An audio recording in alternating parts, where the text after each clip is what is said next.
Welcome back to You Tried It TV. Subscribe now. I'm in Walgreens, CVS. I come here almost every other night. I know every person that works in this store.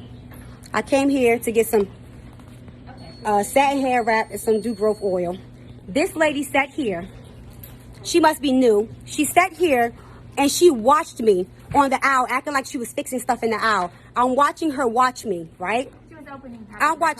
I told she watching me. I opened the pack. She said, Becky, she watched. She's watching me so hard that when I opened this pack, she said, "Don't do that." I said, "Who are you talking to?" No, I said, "Who are you talking?" You didn't say please. I said, "Who are you talking to?" I said, "Don't do that." I said, "If I'm buying this, I can do what I want." No, you cannot. Don't do that.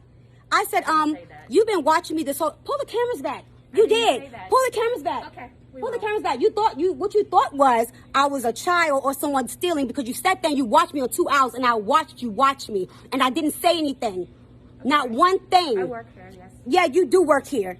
And I come in here almost every other night. Every employee who works here knows me, but her. She must be new. But she sat there and watched me on the aisles. She sat there and watched me on the aisles and told me to not open. And it was the mannerism in which you spoke to me like I was a child. Don't do that. Why are you watching me from 2 hours away telling me not to open something that I'm about to pay for? And then she would tell me to leave the store. I told her to call the police. And I did. Girl. And she's still running her mouth. And she's still running her mouth. And you're still running your mouth. And you're about to be on Instagram to 7.5 million followers. So laugh at that. Hey y'all, so I'm home and I have calmed down and I am a lot more calmer than I was earlier. I just want to clarify some things and just get people to understand why I was so upset. I went inside CVS at night because I just left Belize and I got, if you can see, these mosquito bites and they itch like hell. So I was like, I'm going to stop past and give me some hydrocortisone. And of course, when you go into the store, like all us females, we end up getting other stuff that we don't even need. I went and grabbed a bonnet and some hair oil and, whatever. But as I walked in, I watched this lady watch me through 3 aisles. And I watch her stand behind the corner aisle acting like she fixing stuff. I'm watching her this whole time. And I'm thinking to myself, like, look at this goofy back here just watching me thinking I'm about to steal something. But whatever. I paid her no mind. Not once did she greet me. Not once did she ask if I needed help with anything. Not once did she say, hello, good night. Is there anything I can help you with? Can I help you find anything? Instead, as soon as she saw me do something that she was wrong or that she felt if whatever wasn't right or that, was against the store policy, she don't do that. And I'm telling you exactly like that. Don't do that. Don't. To the point that I turned around, I said, who the hell is you talking to? And she's like, you don't do that. I said, I'm going to pay for this. I don't care. Don't open it. I said, you know what, at this point, you need to get the hell out of my face because you're being very disrespectful. She followed me through the aisles. So I don't care. At this point, I'm going off. I ain't even going to lie. I'm telling her how I feel. And she's like, oh, well, you can leave, get out the store. I said, well, then call the police because I'm not going to leave until I pay for my stuff. So then you will say I stole some stuff.